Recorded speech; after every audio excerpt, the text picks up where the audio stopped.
Hello, everyone. Welcome to It's Sybil. I am Sybil Wilkes, and it is a very special day. We will have a very special guest to talk about some great news and some great things that we are involved in with Yossi Media, as well as the newsletter, the What You Need to Know newsletter, and a very impressive young woman. I can't wait for us to talk to Candace Jones. She's going to be a part of our What's Really Going On segment, and she's doing great things, and we're just glad to be in partnership with her on a very special event. Hello, Khameron. How are you, sir? Hello, Sybil. Sybil, I have had a very eventful past couple days, let me tell you. But I'm here, happy to hang with my Tuesday crowd. How's everybody doing?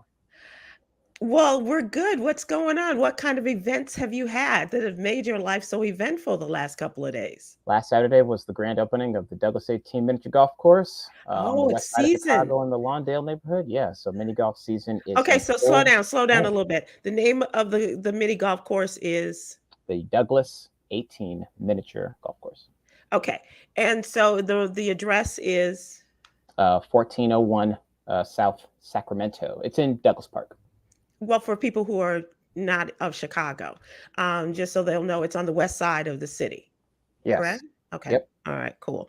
And you are the manager. Yes. Uh, did I miss and give you the wrong No, title? sorry. No. My Oh, okay. my brain just went. So yeah. Okay. And so the season opener, if you will, has Indeed. taken place. So what's going on with the miniature golf course? Well, Sybil, the uh, when we first opened, we had a park cleanup brought to you by some e- event planning group. These were a massive army of hip hop blasting, drug addicted youth. And Oh, as they were making their way around the park, picking up the trash, one of them asked me if they could shoot up one of the old heroin needles on the ground. Um, he was kidding. no, Sybil. Oh No, it my wasn't. gosh. Yeah. So what do you do with that, Khameron? Uh, I pulled him aside and I told him, "Sir, uh, you do not want to use someone's old heroin needle. It's not worth it." Oh my Uh, God. and I, and I, as someone who Did you has, did you go, oh black man, put that down, boy? Did you? It was I, like in so many words, I channeled the ancestry of all of the caretakers who came before me and tried my best to intervene in that youth's life. Let me wow. tell you. Okay. Uh, Uh and not to mention, I got a full bag of liquid hobo poop spilled all over me that day. like real human feces? Sploosh. Yep. Oh, mm, I'm so sorry. Yes. Wow. I Wow. quote You've the had a great time. philosopher. Yeah, I quote the great philosopher Jesus Christ, who said, "Poop happens." I didn't know that he was the originator of that, but Oh yeah. okay. I see. Well, have you had a lighter moment? Have you had something good that's happened to you? Oh yeah. Today Okay. actually, Oh, good. Okay. I curated a early intervention college tour experience for some fifth through eighth graders Oh, at nice. a STEM elementary school. I brought them over to UIC, University of University of Illinois, at Chicago. Chicago. Chicago. Yep, I showed them around, stressed the Oh my importance God. of college, and there were a lot of youth there who wanted to be cosmetologists, who wanted to be athletes, but they were really smart kids, engineers. Hmm. And I told them, I said, we still need black engineers to protect the heads of our football players. Yeah. The Madam C.J. Walker was not just a cosmetologist; she was a chemical She engineer. was a chemist. Yeah. Right. Yeah. So, learning a trade is fine. Being an athlete is fine. But if you want to give back to your community and improve the lives of Black people, think bigger. That's awesome. Good for you. That's Oh, thanks. exciting. I Yeah. love that. I love the good news. I love all the positivity, and you're being out there with our youth and having that kind of influence and just adjusting to them and lifting them up as well. That I love that. Absolutely love it. So congratulations and good Oh, on thank you. you. Yeah, it was Yeah. a really good time today. All right. So let's take a second and from that, and we go to our What You Need to Know newsletter. That is our Monday through Friday. That's our business. We try to inform and empower people with our newsletter every Monday through Friday, and we would love for you to be a part of the What You Need to Know crew. Please subscribe by going to sybilwilkes.com. Give us your name and your email address, and it'll be in your email box every Monday through Friday morning, first thing. And first thing up today is our friend Khameron Riley.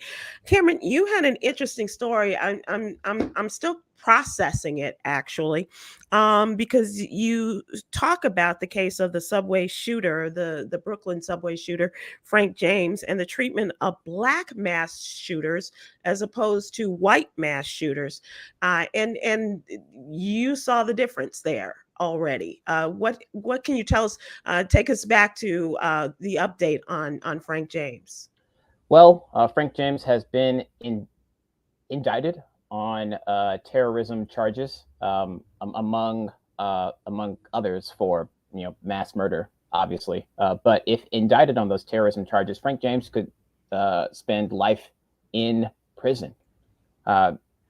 Frank in and so out of the 120 something odd mass shootings conducted between the 80s and now, about a sixth of those, about 25 of them have been conducted by black men.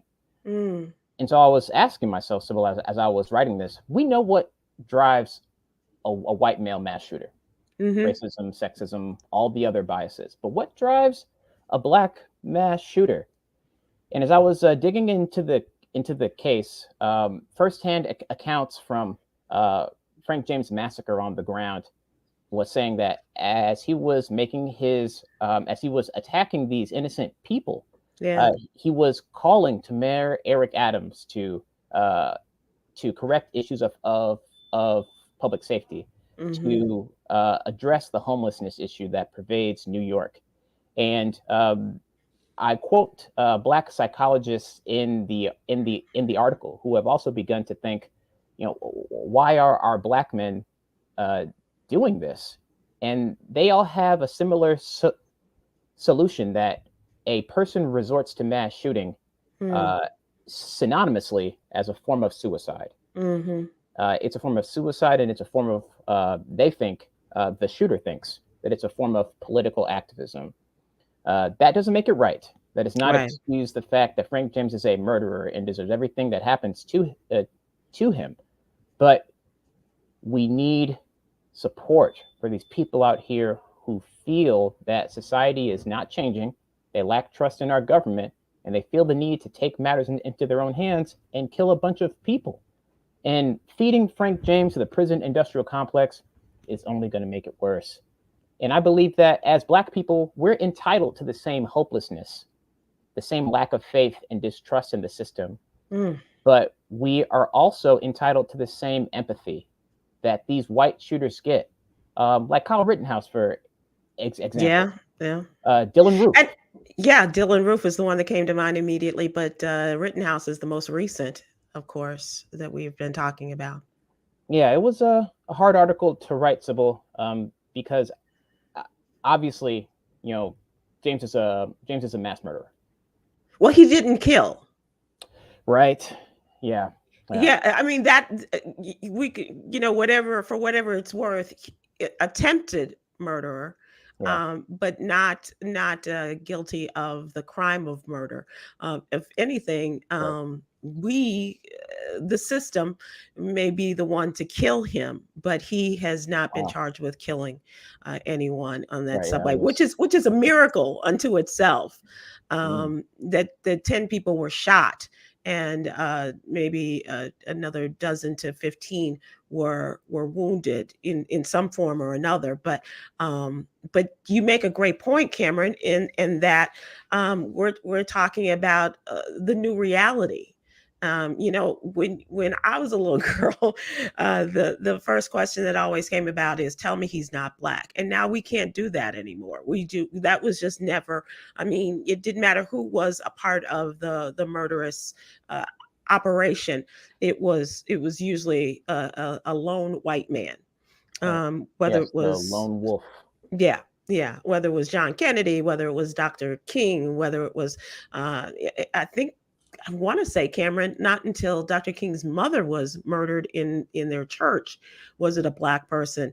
Um, but we don't think about that. But now we must, and especially when you think about the way our men are already treated, black men and women are already treated, but certainly our black men in the system. And this man was crying out for help. um that's the way I look at it. I don't approve of the manner in which he carried out this cry, this plea. But definitely we have to look at this, and I think that psychologist was absolutely I can't say dead on, was spot on in terms of these people who are now being charged for these crimes. That was usually the roles, the actions of white people.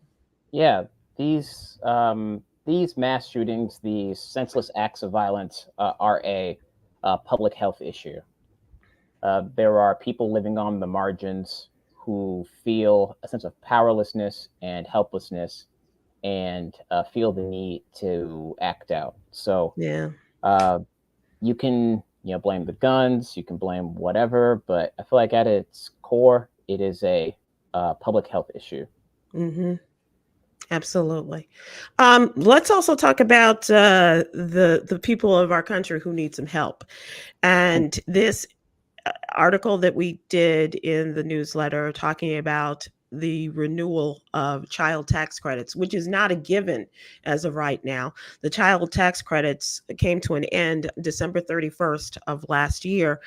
And as people were going to the polls today in the states for midterm primaries in the states of Nebraska and West Virginia, I dare say there were a number of people within those two states that are also seeking the return, and not only the renewal, but to make this a permanent situation where families receive the child tax credits.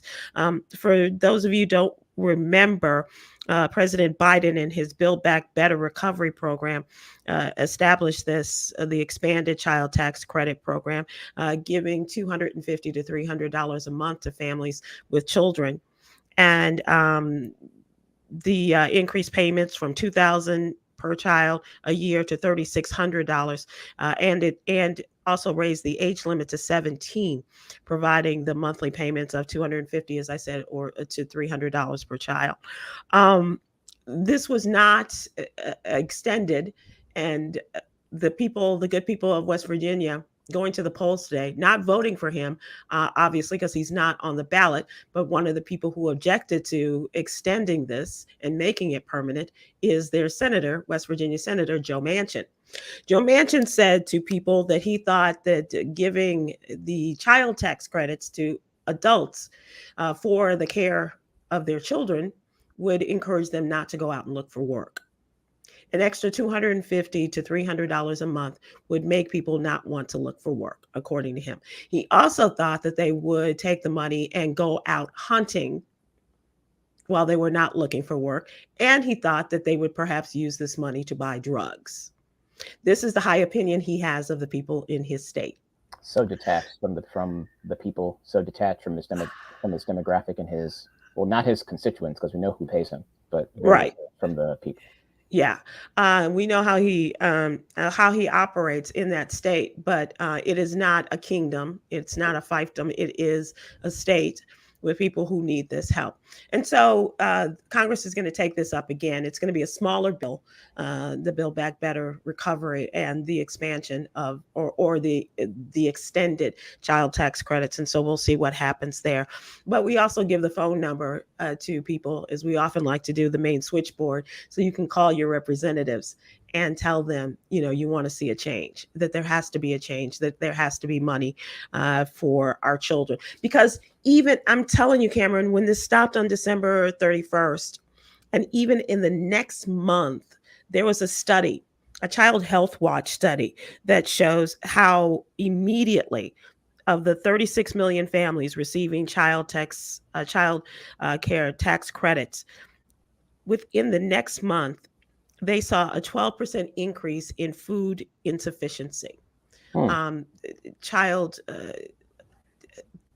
starving, children are starving, and parents don't have the money to go out there, and this is happening simultaneously with inflation going up. And so every little bit helps, obviously. And Congress, the House and the Senate have to do something. They saw a big reduction in food insufficiency when children were getting enough to eat when they had the tax credits, but when they took them away, already over 10% drop in the number of children that were being fed properly. So call your representatives in Congress. We have the switchboard, which is 202-224-3121. 202-224-3121, and you can find out who your congressman is, as well as your one of your or both of your U.S. senators, and get them on the stick. Make sure that they get out there and that they do vote for this and make it a necessity, not just something that some of the Republicans and one Democrat don't think that the people need. If you out there hate getting calls from anonymous numbers about people asking for your social security number, imagine how much Congress people hate getting calls from anonymous numbers, holding them accountable for the BS that they spew. Because they work for you. Right.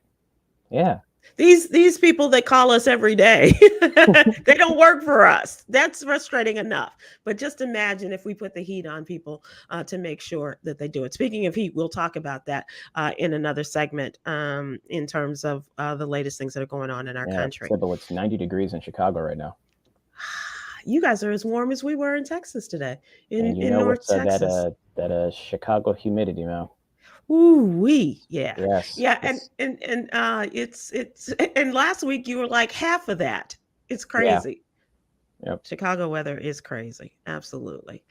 All right, in our coronavirus story of the day, let's also talk about people grappling with the call back to the office. A lot of people are not happy, and it's increasing the stress load of a lot of people. Khameron, you can speak to this. I know among the workers who were remote and have gone back to at least one day a week in office, they say that in general, things have gotten better than worse, and that they have been productive rather than less. But this poll says the level of stress for workers is elevated.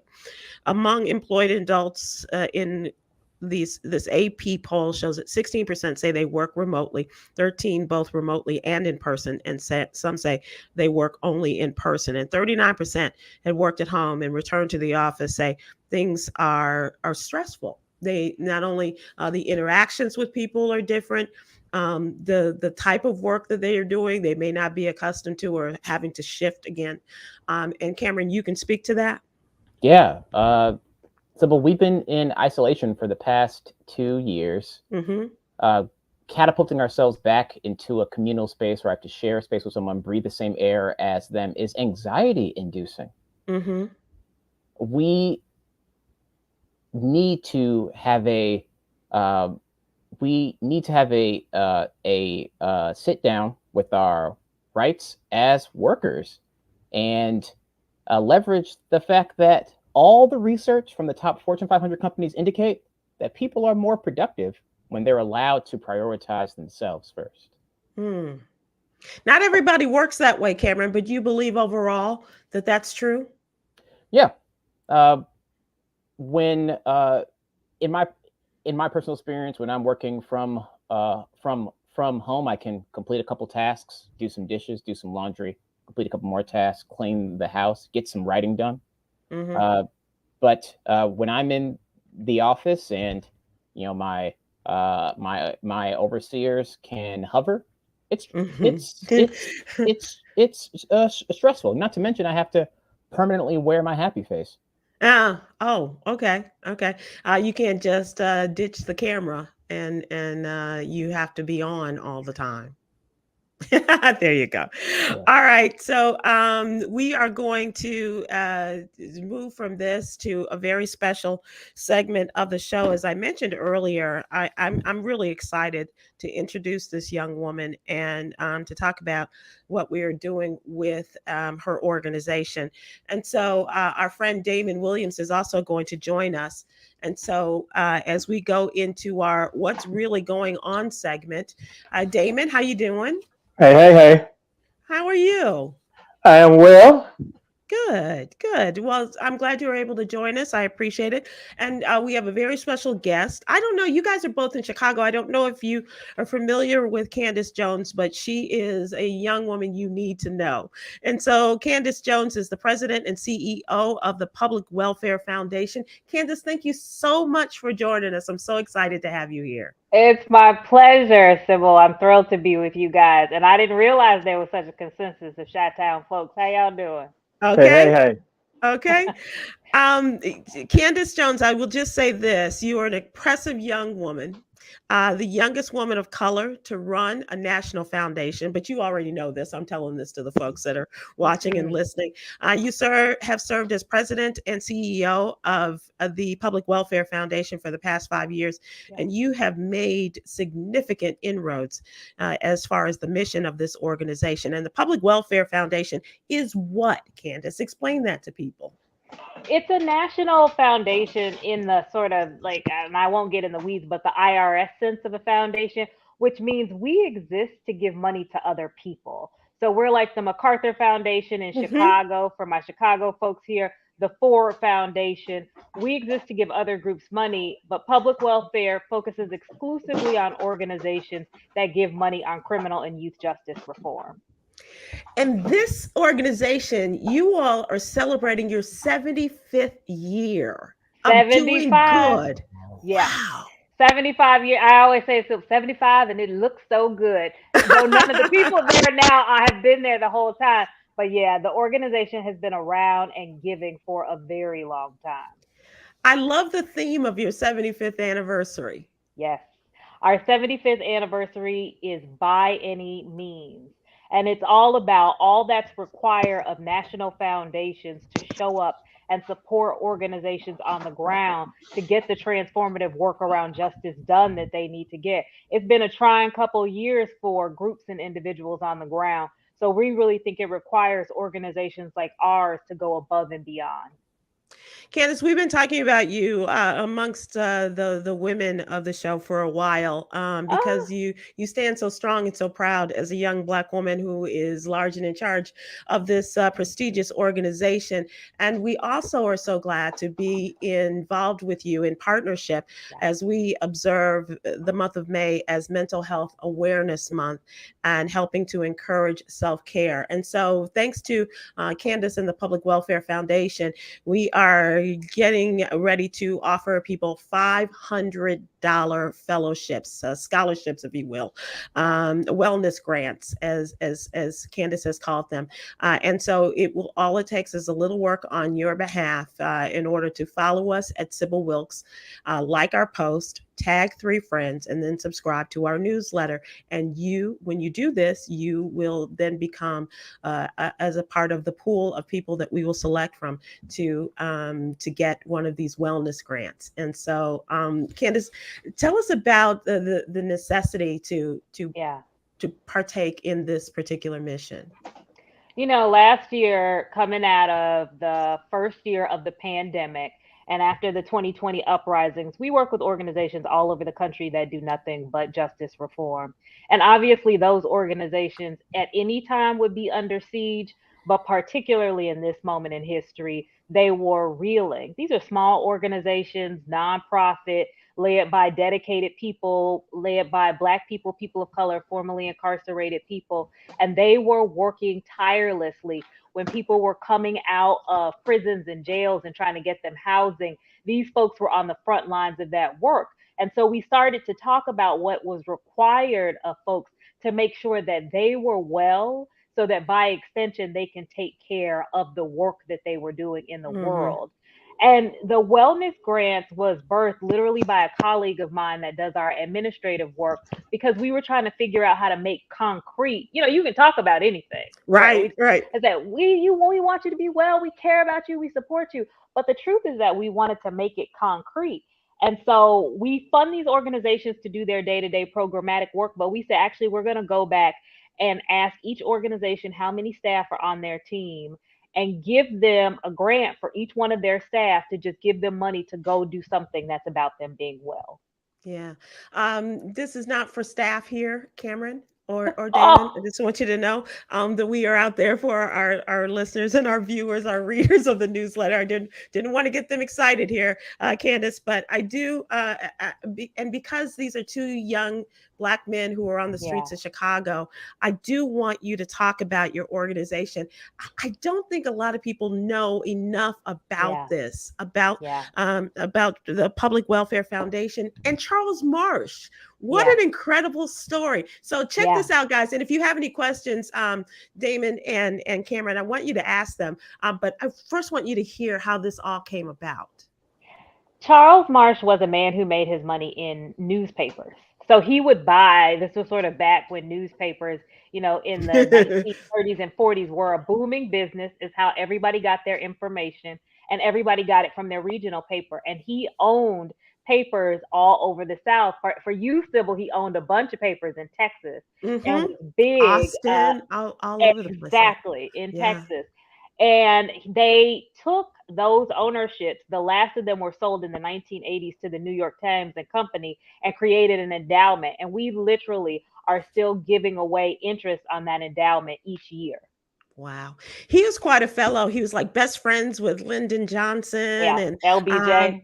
It was really quite interesting. Owning, as you said, a string of newspapers throughout the South, the Orlando Sentinel, places, papers like that. So, and then he put together this foundation in order to lift up the people, as we're talking about criminal justice and especially as it pertains to young people.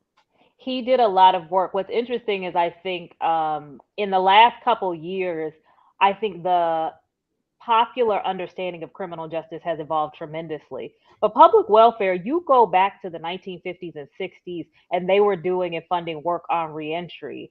They had a home in Jamaica. They were big on giving what would now be considered micro grants to women in that community so that they could create trades, to be able to support their kids to go to school, and also to give buy people gold wedding bands. And people are always like, why would he buy people gold wedding bands?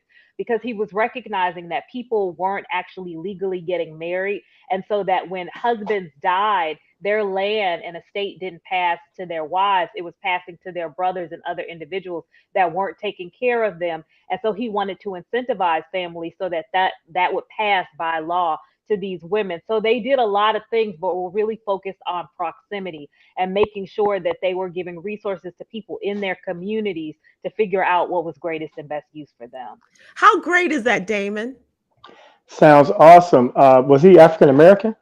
He was not. He was definitely a white man in Texas supporting LBJ. And I laugh. I was like 70. I don't know that he envisioned me as the person that would be stewarding his organization 75 years in, but I'm not missing a beat.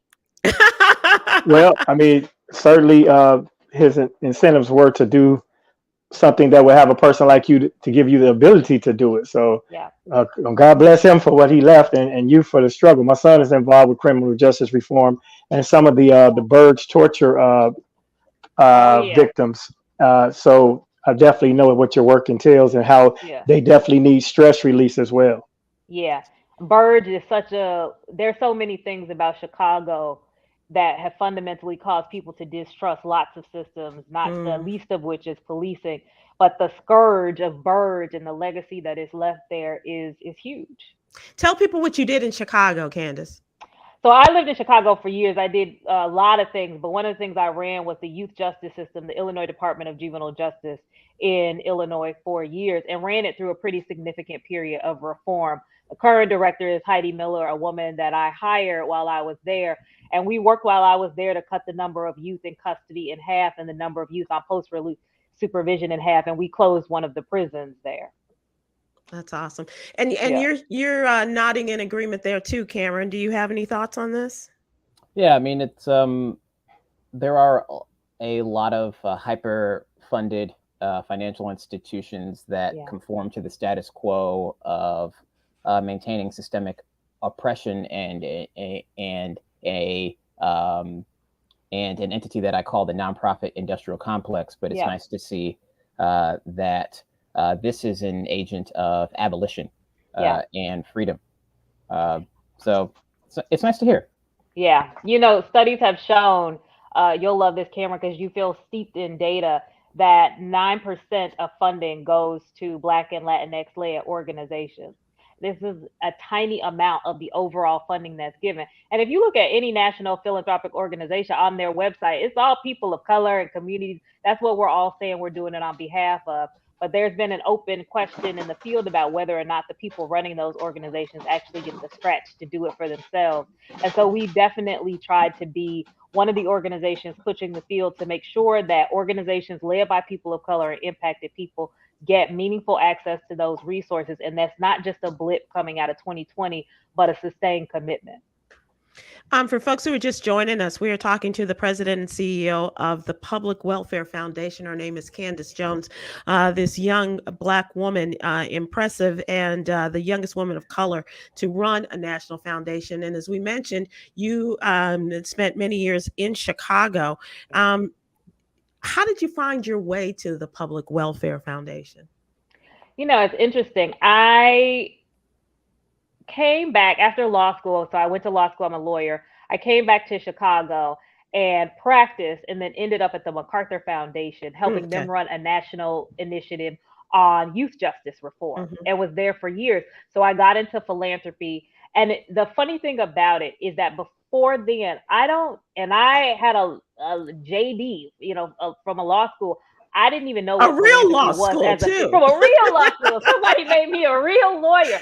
I didn't even know what philanthropy was. I had no idea if I had an idea or wanted to launch a nonprofit, where you go to fund that, how that works. That's just the thing that I think is mystified for our community. And I got hired at MacArthur Foundation because of law and my work and expertise on youth justice. And this whole world opened up for me, not the least of which was that public welfare was a partner of ours at the time. And as my career went on and I did other reform work and ran the system, I knew about them. They knew about me. They funded work of mine that I did as a systems leader. And then when their past CEO stepped down, someone reached out to me. Wow. How can people get in touch with you, Candace? Because I think I know that, and I can't speak for Khameron and Damon, but I would like to know more about the organization from what I already know, and how can we get involved? This is a great year to follow us. We are really active right now telling the story of our organization's history, but even more importantly, we like to spend a lot of time telling the stories of organizations that we fund, because we want to hold them up and make sure that other folks see them and fund them too. And you can follow us at Public Welfare on Twitter, on Instagram and Facebook, and then also visit our website at publicwelfare.org. We have a ton of information. We're absolutely transparent about the organizations that we fund. It's a great way for people to engage with us and track what we're doing this year and into perpetuity. I think you're going to hear the name Damon Williams, but it's going to be Damon A. Williams in the future, as far as organizations and as far as the activity of people on the streets and community justice. Damon's son is a firebrand. He really is, and he is an exciting young man with a great future in community service ahead of him. I love that. I love that. So keep an eye out for Damon A. Williams, and his organization is Let Us Breathe, the Let Us Breathe Collective. Love it. I will look for them. Is that what they are on Instagram and Twitter, Damon? Yes, Let Us Breathe 773. Love it. I love the area code. So one more time, if we can just thank you again for providing the wellness grants, because this is something that is very important to us. As far as I don't know if you know, but Yolanda and I have a yoga studio, and we've gotten away from it because of COVID. But our real purpose in all of this, in the newsletter, in all of that, is about wellness and mental care and mental health. And so we want to thank you for the wellness grants, and for people who want to be a part of this and perhaps to be selected for the wellness grant. Yolanda, if you'll put that information up again, as we are in the month of May, Mental Health Awareness Month, and the wellness grants of $500. Simple steps. Follow us at Sybil Wilkes, like our post, tag 3 friends, and subscribe to our newsletter. The link is in the bio, but I can just tell you the What You Need to Know newsletter. Go to sybilwilkes.com and give us your email address and your name, and we'll have it in there. It's absolutely free. And will you come back, Candace? I really enjoyed this. Absolutely. And thank you for being willing to talk about mental health. It's so important for our community in particular to be in this discussion. And we have to ask every day, how are you? Whether we ask that of others or ourselves, we need to join in this all together for our collective mental wellness. Candice, you're a joy. Thank you so much for joining us. And good luck with all that you're doing at the Public Welfare Foundation. That's really good stuff. All right, guys. Damon, it is good to see you. I'm glad you were able to join us for that discussion. And now we move to topical news. So, Damon, where you been? Yes. What's going on? What's the word? What's the haps? What's the goings-ons? Well, we actually went to Midway, checked our bags, got through security, and we're about to go through TSA pre, and realized that the gentleman in Florida said tonight's show was canceled. So we was like, do we still want to go?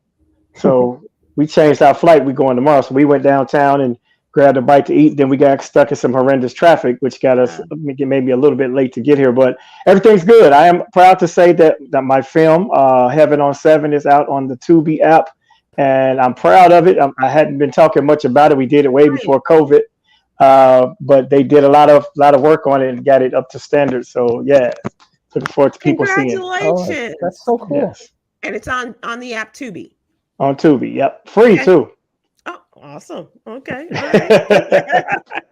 right. How was the weekend? The gigs, ads, riddles with our friends Myra J. and George Wallace. Let me tell you, I had Myra and Kelly Kells booked, and George said, "Oh, you going to Chicago?" And George is out. He's about to get back out here, so he had his yellow notepad, and he sat there, and they sold the shows well, and everybody had a great time. And it was just the 3 of them, no extras. And George said he really enjoyed himself. And of course, Myra is Chicago, so she was good to be home. I think she just left today. So those went really well. I was glad. I just said that I was gone. I was gone. I was still in California all week, and I didn't get a chance to hang out with them, because that would have been a joy as well. But everybody said they had a great time. How was Netflix as a joke? See, Netflix as a joke was amazing. That festival, over 200 or 300 performances. Shows everywhere across the city, and I wasn't even invited by Netflix initially, but I know all the comics, so I got plugged on like 3 different nights. I did Monday night with D-Ray, Tuesday with Fat Tuesday with Guy Torrey, which is a great documentary. Get a chance to see it. And then Wednesday, Chicago's own Craig Robinson has a live band set, and he does so many incredible things with that, including having guest spots pop up. So Keegan Michael Keenan, I believe that's how you pronounce his name. Michael Key. Yeah. That guy. Yeah, Michael Key from Key and Peele, came out and sung his butt off on one of the songs. Right. Really threw me off. I had no idea. And then Too Short came and did 3 songs. And then he said Denise Williams had rehearsed, but she couldn't make it. And then Dr. Dre stopped by just to say hey to the people at the Troubadour. So that was dope. Appreciate my man Craig Robinson for that. But overall, a lot of the things that took place, including the same night as Chappelle, there's a Chicago comedian, I won't mention his name because it didn't go viral, was on a show 85 South at the YouTube Arena. And, he was dressed in a real pink suit, and it didn't vibe with the 85 South cats. So he started getting heckled from the audience, and then they eventually booed him off. but nobody heard about it because Chappelle got attacked at the same time. So he's the Farrah Fawcett of bombing. He's and I'll give you the analogy. Michael Jackson died the same day as Farrah, and people still think Farrah's alive because of. So he is the Farrah Fawcett of having get booed, and it saved his life that Chappelle got tackled that night. Wow. That's incredible. Yeah. That's incredible. So I guess thanks, Dave Chappelle. Tip one for the team. Well, it sounds like you had a good week. I Yeah. tried to listen. Thought I was going to hear you on Earthquake Show, but I didn't. I'm really glad you were able to get out there. And Oh yeah, I did do it. We taped it and they played it a day or two later.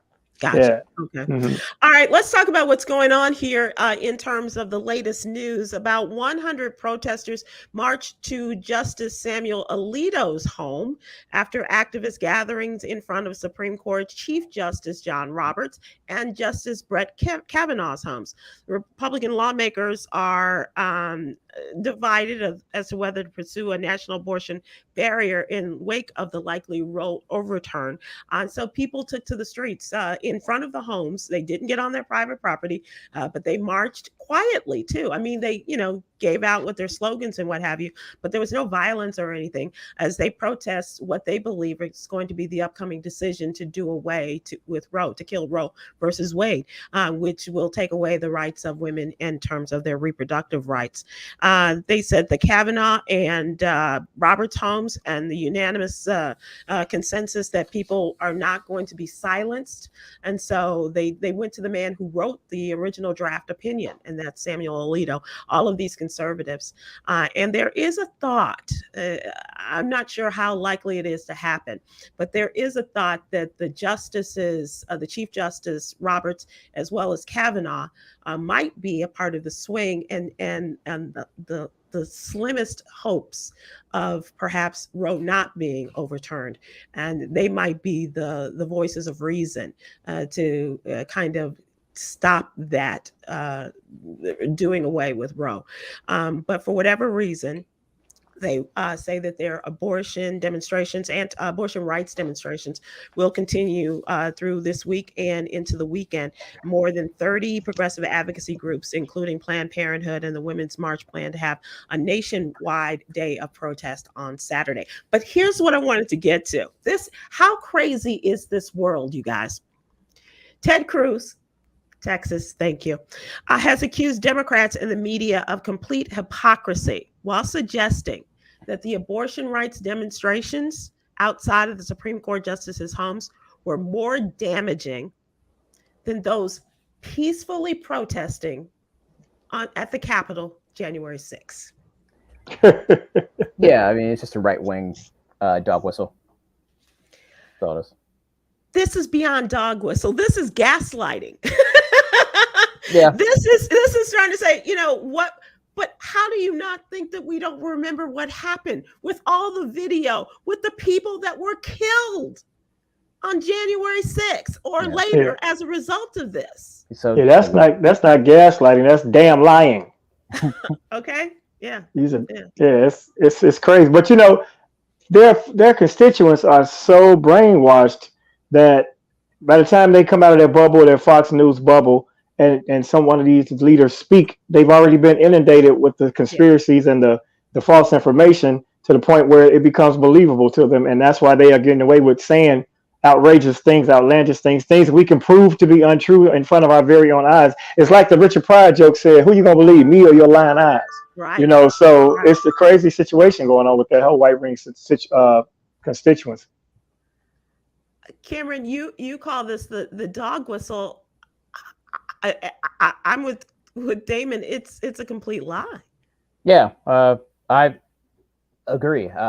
Conflating the truth and just flat out, lying and drawing all of these false comparisons only energizes their fan base.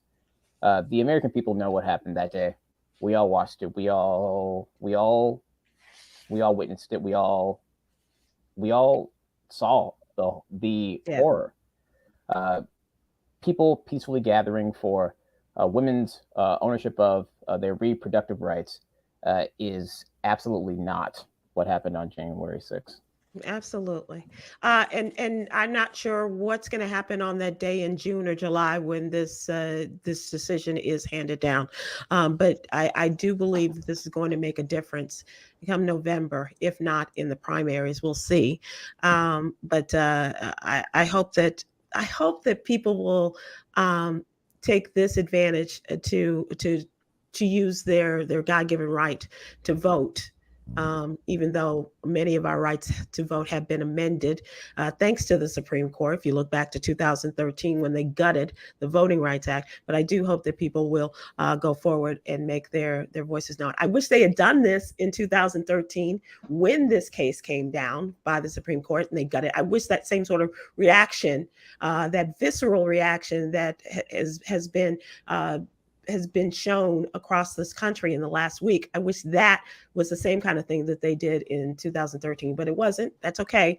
We're going to make action and make some way out of this. Yeah. We'll see. Listen to this. Check this out, guys. A college women's athletic team from an HBCU has they have displayed their displeasure over being stopped and searched by Georgia police. The Delaware State University women's lacrosse team traveling in Liberty County, Georgia, which I find humorous, southwest of Savannah, in April 20th. The Lady Hornets were returning home after playing their final game of the season at Stetson in DeLand, Florida. The driver was initially told he was improperly traveling in the left lane when the bus was pulled over, according to the student newspaper.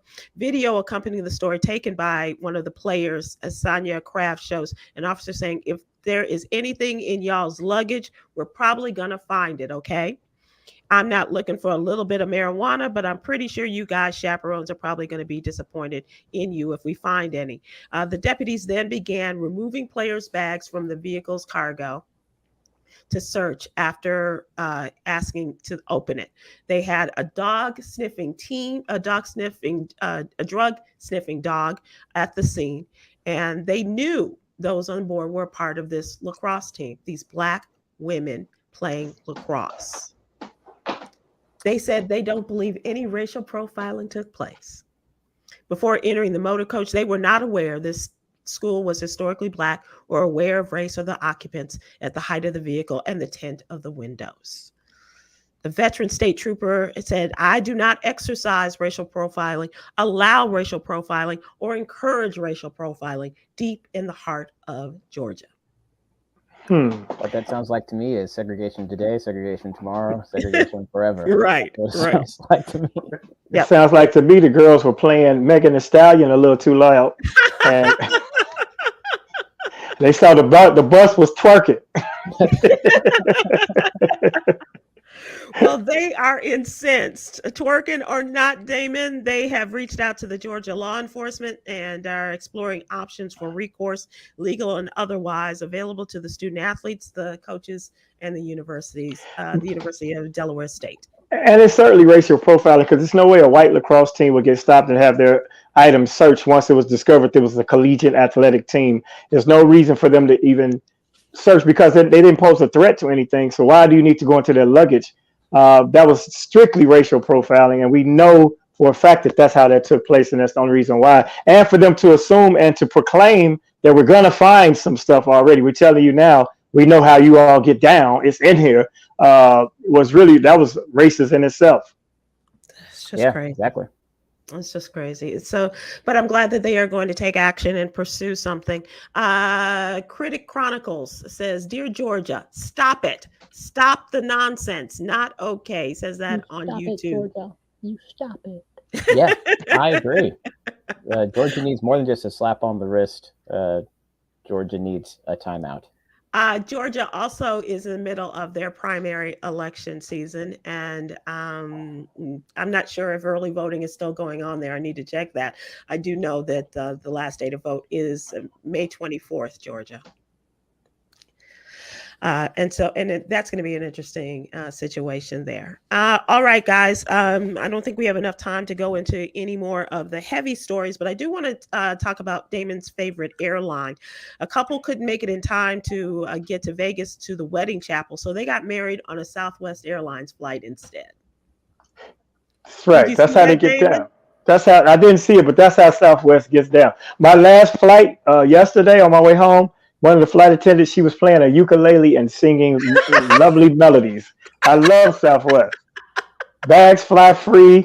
Flight attendants do headstands. It's all type of stuff going on. It's a beautiful place.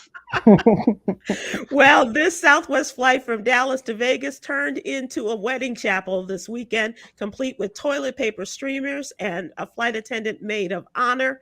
This couple has been dating for a couple of years, and they heard that they weren't going to be able to make it to their elopement date in Vegas, and so they helped these folks out and took them out of the little Vegas cathedral and put it on the Southwest Airlines flight. So good on them. Congratulations. That's what's up. That would never happen on Delta.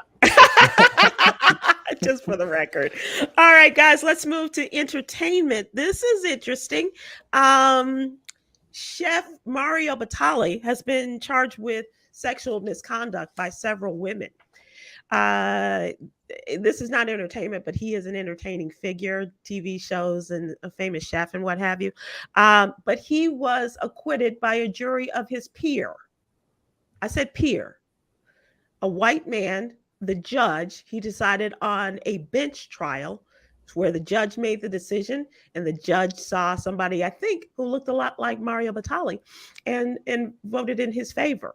And so he has been acquitted of sexual misconduct charges in this latest criminal trial, on trial for indecent assault and battery in Boston for allegedly forcing himself on a woman in a restaurant. The case was decided by the judge. He found him not guilty of both charges against him, ruling prosecutors could not prove beyond a reasonable doubt that Batali kissed and groped a woman without her consent. And he called into question her credibility. The judge did. He did not find her to be a credible witness for something that she alleges happened to her by a man who looked like the judge. Speechless on that. I mean, that's why all of these things take place and women don't come forward, because they get subjected to situations like this. Yeah. And I guess it is your right to have a jury or a bench trial. So that, in those circumstances, I think in a case like that, I think it should not be the one person that makes the decision. I think it should be a jury that includes both genders as well. I think if it had been a woman as the judge in that case, then they might have gone to a jury. They would have taken their chances with a jury. But the fact that he looked like him, and he had the Boston accent and everything when I heard him make his announcement, he went after this guy. Yeah. And said, that's my man, and he's going to help me out. And just in the middle of the second day of the trial, he did. Wow. Called an end to it. And lastly, I think we have a second to talk about this too. A Mavs fan who was ejected for harassing the family of Phoenix Suns player Chris Paul's family. He was kicked out of Game 4, and Chris Paul tweeted, the man put his hands on his mother, and his wife was also pushed, and his children felt threatened. The video from the game shows him complaining about the incident, and the Dallas Mavericks said he has been ejected and will probably not be allowed into to a Mavs game for an indeterminate amount of time. It's getting crazy out there. It is. It's one thing when they call out the players, but then to get their families and the mom, the wife. Hey, but that's not new though, because when we used to go to Detroit, and during that Bulls Piston bad boy, you better not wear Bulls paraphernalia to the Palace in Auburn Hills. It was bad. They would throw drinks on you and everything. It was that's true. And these fans, is real. Yeah, a lot of these fans get so fired up, especially when you going after these players, and you get your own sense of invincibility. But if Chris Paul could get his hands on that man, it'd have been a problem. These are supremely trained athletes. They're huge dudes. Even Chris Paul being 6'2" or whatever he is, could still put them paws on you. So, these fans need to stand down. And in comedy as well. I had a lady come toward the stage on me Friday night and was coming at me, called me all type of B words and called me gay. And I said, "You got one more time." But I just let her have her say, and then I let her ass have it. How could you not, Damon? Right, I had to, and even though it was a woman, and plus she was ugly, so it was easy. I was like, I understood her pain, because if I had that face my whole life, I'd be bitter and angry and disruptive as well. She had an ugly face, and she said she was from Champaign, Illinois. I'm like, okay, shut up. Yeah.